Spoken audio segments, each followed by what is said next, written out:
巴黎奥运7月2日开始哦，今年咱台湾的代表团有60个选手。总统赖清德今仔早起嘛去高雄做赢的国训中心，为代表团来授旗鼓励。咱来看早起的画面。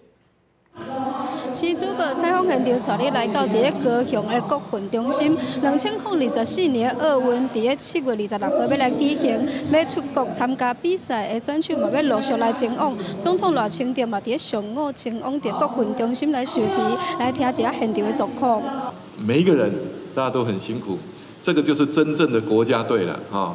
国家队出征为国争光，然后全国人民 做最好的后盾，祝福大家一路平安、一帆风顺。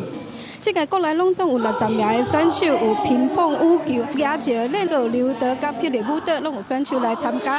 总统嘛颁发着20万块的加菜金，还佫有圆满有手，由野球练的选手甲霹雳舞的选手来代表接受。这个嘛有选手来参加着拍运的比赛，总统嘛伫来到现场进前，先去关心着伊的备战状况。以上是伫现场的状况，甲镜头交等予主播。